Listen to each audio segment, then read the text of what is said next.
Welcome to Sharing the Middle, where recovering perfectionists, overachievers, and anyone in the middle of a struggle come together to learn to embrace the messy middles of life. I'm Lacey, your friend in the middle and guide, whose claim to fame this week is allowing myself to rest when I need to. Feeling real proud of that. I know I talked about that in the mini episode last week, but go me. I'm really excited for today's episode because you'll find that Melissa and I have so much in common when it comes to just the fact that we are thinking about the middle, or for her, living in the weight. It's very similar. And so it's just so exciting to talk to somebody else who gets it and is as invested as you are. She's also so lovely, and I'm really proud of our conversation. You are going to be hearing more from me and Melissa in the coming weeks.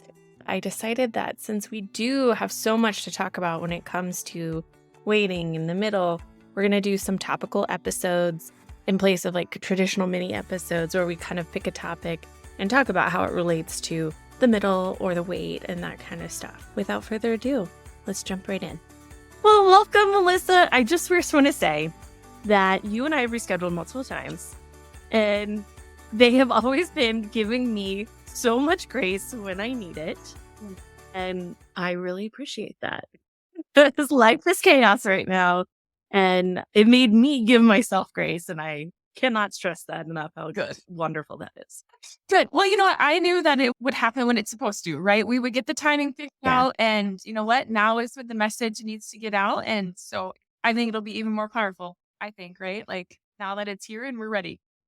So absolutely. Well, why don't you introduce yourself to our listeners and kind of how we got connected? Because I love that we have a very similar focus and we're coming at it from different angles. And I'm really excited to talk to you. Now, I'm excited to talk to someone else who loves talking about this topic, right? Because most of you are like, oh, can we talk about something else? Oh. Well, my name is Melissa. And so really why I'm here today is I'll share a little bit about why I got started on this journey is because of a season of waiting that I navigated. And I'll share a little bit more about it, but I just became really curious about that time in our lives. And when we want something, it doesn't happen on our timeline or it doesn't even happen, period, and just what do we do with that, That's really where things kind of got started for me. But the bio resume, if you want to have that, I'm an author. So I wrote a book. I also do speaking. I'm also a marketing consultant. Those are the things, my day job that keeps me pretty busy. But more than that, anything like I love having conversations with people. I like to call them heart level conversations because really that's where we get to know people truly and just helping people feel safe, right? When we have those conversations, because I know I've had so many people in my life that allowed me to do that. And I'm just grateful for that. I love having those conversations. I love to ask questions. A little bit about me. I love thank you notes. Love being in the outdoors as well in college sports. So those are some of the things that keep me busy from that perspective. But just really excited to have this conversation, this topic, waiting, the middle, in between, right? We can all kind of call it something. But it's just, that's really what my passion is. And I feel like I'm called to share and discuss more with people and learn myself, right? Continually learning about this journey and how we navigate it. So that's kind of the bio 101, I guess I'll say. I have a really big question. Let's talk about thank you notes for a second. You said you love thank you notes. What is it that you love about thank you notes? Oh my gosh, both. I love writing them because I love the thought process of, like tying them back into when you met someone, right? So I'll spoil an alert. I'm going to send you a thank you note. So I can't wait. Edge of my seat. Yeah, so I just love writing them because it's so fun when you make a connection with someone and when you write them a little note and you can kind of, maybe it was something that was shared during your conversation. And then I love too, because I know on the receiving end, I know that the person appreciates it because I know how much I appreciate it because I know it takes time for someone to thoughtfully write a note, take the time to send it and mail it. And so I just think it's a practice that is very beneficial. I kind of grew up that way. So I just kind of transitioned to continually doing it. And plus, like, stationery is fun. So when you find new paper or something, like, it's just this cool feeling of, got this new paper. And maybe some of it comes from, I love to journal. So I've always loved, like, writing with my hand than, like, typing. So that could be some of it, too. So I just asked because I think thank you notes are such an interesting little microcosm of how people and expectations. So, like, the idea that you have to, like, this idea that you have to write a thank you note for this and this, you have to write it in a certain amount of time. And I personally don't like those thank you notes. Like those frustrate me so bad because I want to receive a thank you note when it feels really genuine and not because you gave me a wedding gift and, that kind of thing. Now, granted, don't get me wrong. One of my great aunt actually told me I wrote her one of the best thank you notes she's ever gotten. And I was like, that is the compliment of my life that I will continue to tell people. I love it. But I find it a really interesting thing because I'm a person who loves gratitude and I love talking to people and I'm very effusive with my words, but I get a little tense around thank you notes because I hate the expectation surrounding them. What you just said, I'm like, yes, that sounds amazing. You know what I mean? Yeah. But there's just this thing about, then there's also there's just also sometimes this weird, well, they sent me a thank you note for this. Yeah. And then I'm like, now I feel like I have to thank them. And it's just, yeah. Yeah. I'll put sometimes in cards, like I'll put no thank you notes. Like I put that in stuff before. So exactly what you're saying. So people know, hey, I don't expect you to send any thank you note. I never used to do that, but I saw someone else do it. Maybe it was it referenced to me to something they gave me. And I was like, oh, now I don't have to wonder. Because it's just so much better when it's genuine and when it's, I wanted to sit down and write you this. Now, there are some things. So for my baby shower for my son, we didn't have me open up all the gifts in front of everybody because I find that very awkward to be like, here's a thing that I told you I wanted. And then you bought it for me and then brought it to me. The concept of it. But because we didn't do the whole thing of it all, I sat down and those thank you notes felt more genuine to me because I had that moment with that thing. And then I could actually sit down and tell them what that meant and that kind of thing. So we still displayed them for everybody because I know everybody likes looking at them. Mm-hmm. But I hate, for any of my wedding showers, I was always just, this is from the registry. Yeah, right. Really excited about it. We all knew I wanted it. It's that interesting piece of that, though, that expectation and then how that can maybe adjust, how genuine something is. Absolutely. Well, I know that you think a lot about the middle, but I would love for, our listeners to hear about what you first thought of / how we came to find each other as two people who are interested in that similar concept. Yeah, definitely. I'll start with the shorter answer one. And so really, we connected on social media. So I've met so many great people through social media. I've heard so many other people's amazing stories. And someone else I followed online, Amanda, she had done a podcast with you and followed her. So then I learned more about you and your messaging and all that. And so one of my life mottos is don't ask, don't get. And so I never had met you. You didn't know who I was, but I'm like, I'm just going to ask. I'll introduce myself. Yeah. See if she needs anybody on her podcast. And then you were like, sure, let's talk. So I mailed to my book. And then we just kind of had a conversation that way. And so I think it's been really cool when, I know social media can have many negative side effects to it. But I think when you genuinely, are connected with people and ask and have a common, something in common, I think that those conversations can be really beneficial. So that was kind of how we met when I got that conversation started. But my story of the middle really began because of a time of waiting to have a family. So that was really if you want to pinpoint the thing, what were we waiting for? But it was to have a family. But really the story behind really living in the wait and how that all got started was my husband and I, we were outside doing yard work. We have 7 full-grown trees on our property, so we have tons of yard work that we have to do. And it was in the fall, and so it was just outside picking up sticks, doing some yard work. And I just remember, people driving by probably thought nothing of what we were doing, right? But on the inside, there was a lot going on in my head and my heart. And so this whole time I was picking up these sticks, I was just pleading and begging with God. And I was really trying to get him to help me understand why really I was living a life that wasn't going according to my plan, right? I wanted to be a mom and it was not happening. And at that point in our journey, we were 2.5 years in to that process. Waiting is waiting, whether it is a month or 10 years, waiting is it's hard, right? It was my wait. That length of time was a long time for me to navigate. And what kind of shifted was this whole time I'm doing this, right? Like I'm having this internal dialogue with my head and my heart about what's going on and this just why things are happening and, why he would withhold this from me and that sort of thing. And all of a sudden, like these questions I had really turned like this pleading and begging turned to questions of hope, really is what I noticed.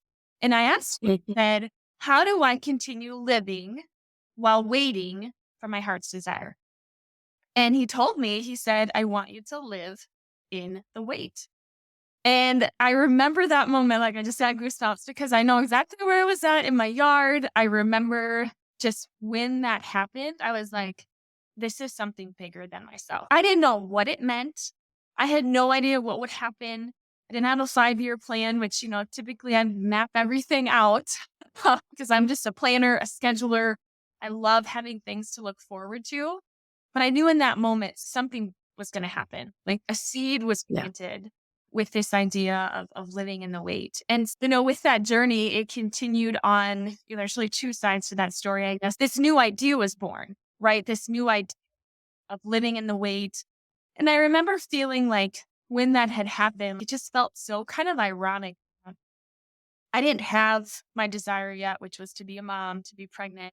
But like this new thing had birthed in me, right? I had this new life that was growing, this idea of living in the wait, and started a blog. I had no idea how to do any of that. Figured it out, right? I think when you have something that you feel so passionate about, you figure it out because you just want to, right? I just felt so pulled and called to be like, I need to share this message. So started a blog, started just kind of, I've always had a journal. So writing felt very natural. It felt really weird sharing my deepest, darkest secrets with the internet. Felt a little bit writing all these blog posts that were so personal. Felt a little, okay, this is interesting. But it was amazing. Amazing to see the response. Like when I started sharing our story a little bit more and just kind of what we were navigating and everything like that. And so it's so humbling, I think, when you do share your story because it gives other people permission to share theirs.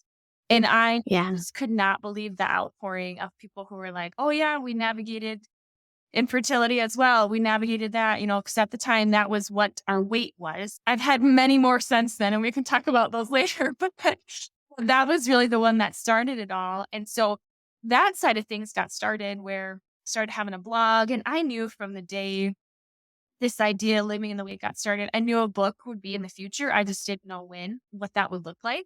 But that happened, got published in November of 2021. And it's just been really cool to see and share that message a little bit more with people. Living in the wait is really, if you would go to my website, it's really, I'd say it's turned into a resource really with my book and the speaking that I do, just talking about waiting and like, how can we navigate it? Because that was really, I guess, some of my questions because the whole time this was going on, these 2.5 years, it was just this cycle. I was angry and bitter and just disappointed and frustrated. And those are all natural things to feel. Yeah. But that was like all I was feeling, right? That was my life. And I knew there had to be a better way to navigate the wait. I knew there had to be, and that's really when things switched, when I was like, okay, what we do instead, or what we can do alongside, I should say, is really we can live in the wait, right? That is our other option that we can do when well, what else can I do? Well, we can live in the wait. And I talk more about that in the book too, but that really is kind of where that all started. And we continued on our journey to try and have a family, but I knew for myself, things felt different after that. We still didn't have our desire yet. I was still walking in the middle for sure, but things just felt different because I didn't have hope because I knew I was going to get my outcome. Okay. Because I think often in the middle, and I know that for myself, so I'm preaching here too, but I think often like our hope is, well, I'm going to get what I want. So then that's what my hope is. I didn't know that. I had no idea what was going to happen, but I feel like I had this new purpose or calling that kind of just shifted things for me about how you walk through that time. Of course, I wanted that outcome, right? I don't want to dismiss that at all for anybody, but it just, I think everything was put in that outcome for me that I couldn't see anything else that was happening in that in-between time. Yeah. Well, I think, first of all, I think the listeners right away probably are like, oh, I know why Lacey's really excited to talk about it. And spoiler alert, we're actually going to have more conversation about, the weight in the middle because we have such a similar feeling of like discontent with it, but trying to figure it out. That I think, one, I'm just glad somebody else was like, this sucks. I'm going to figure it out and I'm going to help you all too. But I do think it's really interesting too to think about this idea that sometimes when you're waiting or when you're in the middle, there's the known outcome and not known outcome. Sometimes I use my pregnancy as an example of I knew I had very difficult pregnancies. I had gestational diabetes. I threw up all the time. It was not good time of life for me. But I knew I was going to not be pregnant at some point. But then now I'm in I have a lot of chronic health issues and that kind of stuff. And I don't know what the outcome is.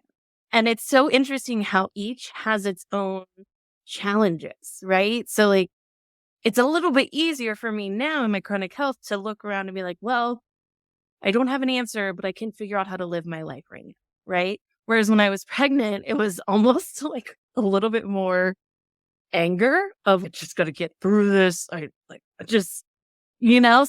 think I had never really thought about that before, how the outcome, whether you know it or don't know it, can really change your relationship with the middle or the weight. Yeah, that's so true. And I think it's because it's going to end, right? And so what you were saying is it's almost, well, I've got my expiration date and I'm just going to like kind of rush through, or like you said, kind of gloss through it, or just kind of get through it kind of thing.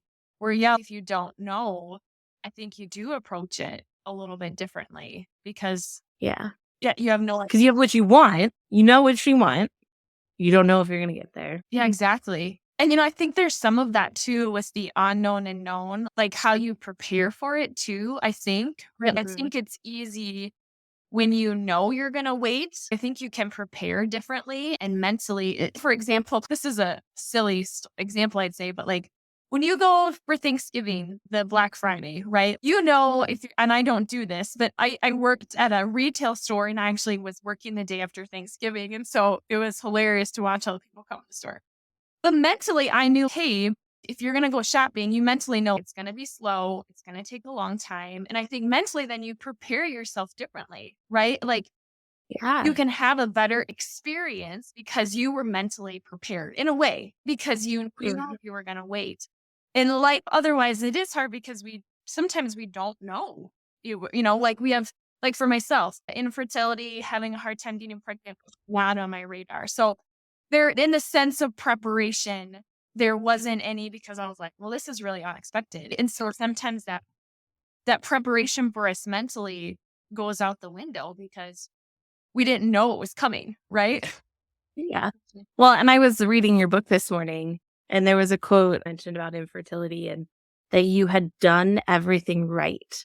You had been doing everything right for so long with no outcome. And I felt that in my soul with where I'm at now but I did everything I was supposed to. Why am I still sick? That kind of thing.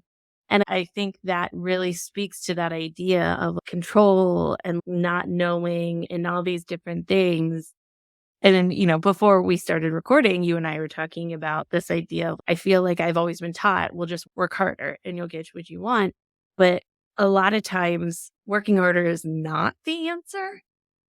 And I think as a fellow type A person, I'm actually kind of in the recovering type A person.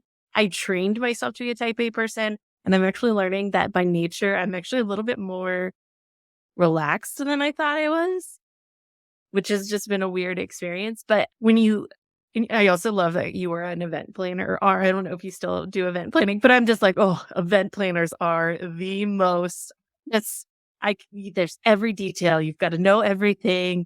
And there's going to be something unexpected, but you're going to think about as much as possible. So there's not, And so that relationship with control and waiting and outcomes, I just think it's so messy. Yeah, definitely. And I think, we often maybe don't understand it until we're in it, right? Like I've been living my whole life that way, where I've always tried to be in control, and I've had situations in my life where I had waited or that kind of thing. But like you said, I think most of the time I figured out somehow a solution came to be that it was just like, okay, but then this was really like, I mean, whether I call it a mountain that I really experienced for the first time, it was like, I didn't have anything to climb it. I didn't have the right mindset. I didn't have the right equipment. I didn't have the right people alongside me. None of that. Right. And I mean, that totally just kind of just kind of crashes everything down because you don't know what to do. Right. Like you have no idea.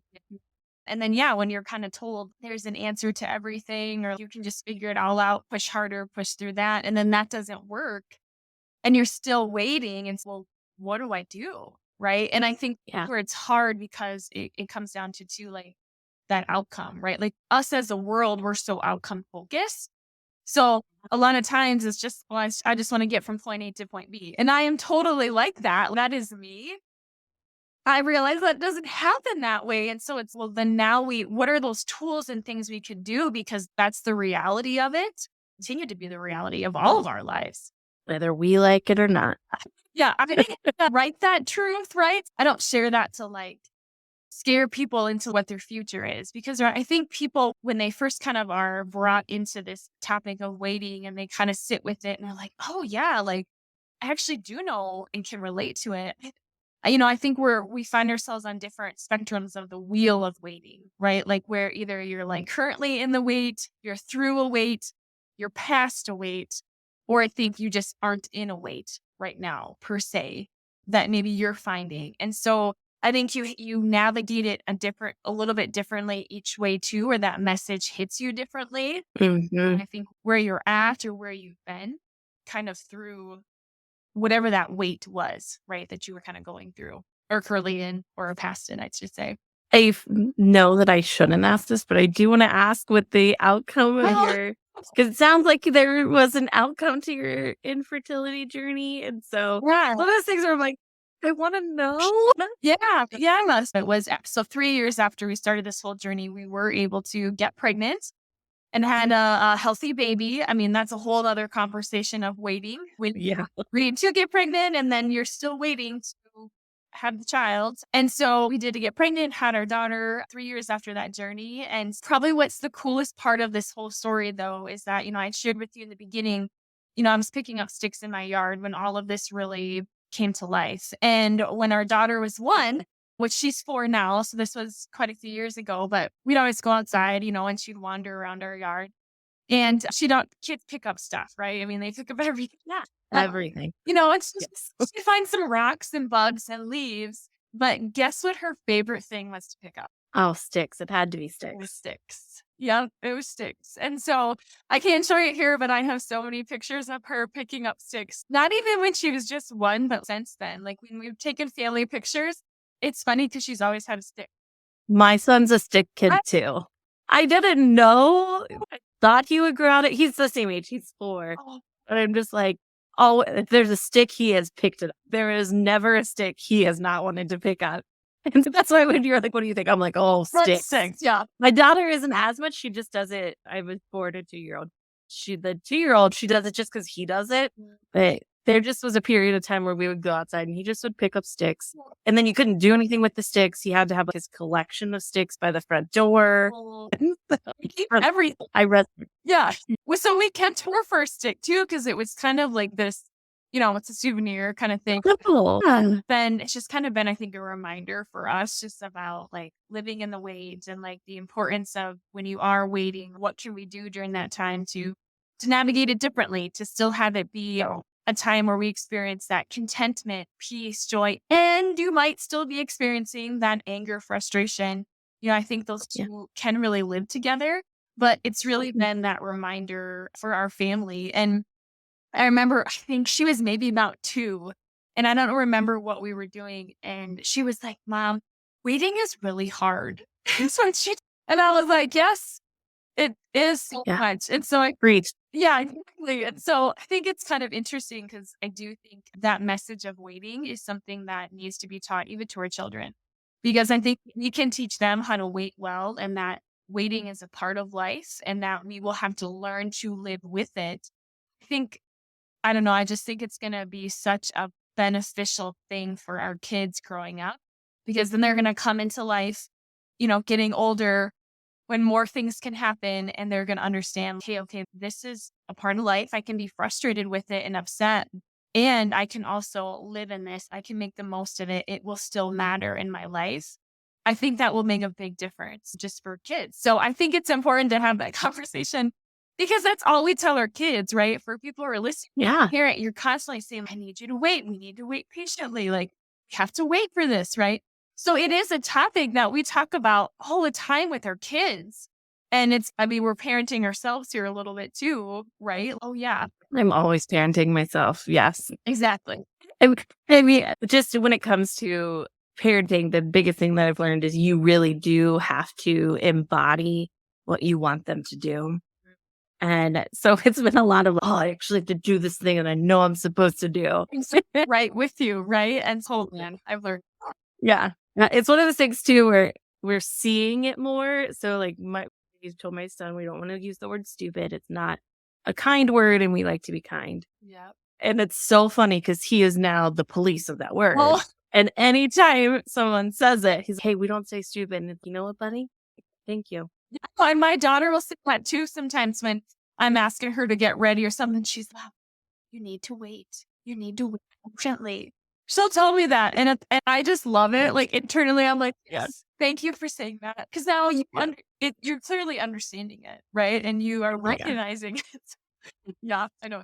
Mine's usually begrudging. I love that you're like, I love it. And I'm more like, oh, you little turd, you're right. Oh. Maybe it's because she tells me to wait and I love that topic. Then I'm like, yes, you can tell me that. Well, I do like to give people a piece of advice at the end. I love like a takeaway or whatnot, whether it's something that you needed to hear or that you've always lived by. What advice would you give? Yeah, I think what I would say to someone is this. I would say that, simply say, whatever it is that you're waiting for, it matters. In one phrase that I'd heard that I kind of adjusted, but basically know that, like, your wait, I forgot now. I know what it is and now I can't remember on the spot, but it's the worst wait is yours. David Kessler actually said it, that the worst loss is yours. And so I like to adjust it to the worst wait is yours. And I think why it's important to say that is because oftentimes I think we can diminish, belittle, minimize maybe what we're experiencing or feeling compared to another person, right? I think it happens very often. And I hate, one of my biggest pet peeves is getting belittled or having someone kind of push down what you're actually feeling or experiencing. I hate being invalidated. And so I think that can often happen when you're going through a season of waiting, because you've heard it before, right? Well, someone else has it worse, right? And I think we oftentimes that is said to ourselves to help us maybe feel better about our situation. But the truth is that whatever you're going through, whatever you're waiting, it still hurts, right? Like, however long it is, it still hurts. And so I guess I give those listeners today like that validation of what you're going through. Like, your wait matters, and that it's okay that you feel, you have your heart is broken over it, or disappointment or whatever over what you're going through for whatever length of time, because it matters and it's yours. And so that's hopefully what those listening can kind of walk away knowing, is that your wait matters, because the worst wait is always yours. Yeah. Oh, I love that. Someone used the analogy, and I wish I could remember where. In the Pain Olympics, there's no gold medal. We all have our own events and trials and whatnot, but no one's going to get a gold medal for theirs being the worst or the best. You know what I mean? We just are doing it. Yeah. And so I think that's really important too, especially when, we're allowed to talk about our experiences, but we're also allowed to put our experience in context of, hey, I know this and this about my life. I got it. And I know other people have it worse, but that doesn't necessarily mean that it doesn't feel different to me. And then I had a realization recently of true gratitude isn't about what you don't have. It's about what you do have. So it's not thinking about somebody who has it worse. It's thinking about what you have in good. And I think these are the little, what's the word I'm looking for? The little touch points of moving away from toxic positivity and into actually being able to be positive and optimistic in the world in a realistic and sustainable way. Yeah, definitely. And it starts with, I think, validation, right? Yes. I think a lot of it with giving yourself validation, right? And that's where I think that statement can be powerful, of you taking that power back of, yeah, this is really painful. This is really hard, right? And giving yourself permission to have that outside of anybody else having to validate it. And then that can come next. But yeah, often we are invalidated, that we just, like you said, it's almost like, well, I guess it's really not that bad. Well, no, it can be okay to say it is bad. So yeah. Just sharing what more than one thing can be true at once. That's right. Exactly. Yes. I totally believe that too. Well, where can people find you? Yeah. And all that stuff. So you can go to my website if you'd like to visit there. It's Living in the Wait, and Wait is WAIT.com. So livinginthewait.com. You can find me on social media as well. So that's the hashtag, or the handle is Living in the Wait, all one word. So you can find me there as well. Yeah. And for those, you can get my book on Amazon. I've got that linked on my website. Otherwise, they can always sign up to get the first 2 chapters in my book for free if they're like, hey, I kind of want to just dig into it a little bit more before you buy the book. That's also an option as well. I'd love to just have them dip their toes in to the message if they're kind of curious about it also. Yeah. And we'll have all those in the show notes. And Melissa and I are going to have more conversations, because it's nice to talk to somebody else who is thinking about the things that you're thinking about. And we've got a couple ideas for maybe some topic-based episodes that we can do in the future. So stay tuned for that. Thank you so much for joining me today. Thank you. I can't wait to just continue this conversation and just hope that people, when they listen to this, just maybe can, it'll happen in their own time, right? If anything we say connects with someone, it might not be today. It might be 2 years from now, right? And so I love to know, it's just, hey, we're going to have this conversation. We're going to maybe bring up things that maybe you've never thought of. Maybe ask different questions and be curious, but it's definitely about just sharing, our perspective on things. And if something hits you and connects, and changes your perspective, right? And brings a positive experience of waiting for you, that's a win. I think a win, or just a positive to know to share your story, I guess. That's just humbling to know that can help someone in their journey. So I'm excited to have more of those conversations to see what that does for your listeners. Me too. Thanks for sharing the middle with me. As always, I hope you've been able to see a little bit of yourself in the story we shared today. Don't forget to follow, share, rate, review, and follow me on social media at Lacey Shares. You can always check out the Joyful Support Movement at joyfulsupportmovement.com and see all of the amazing goodness we have there, like No Shame in the Home Game, Pops of Joy, courses, resources, and of course, the Joyful Support Village. All right, now go out there and spread some joy.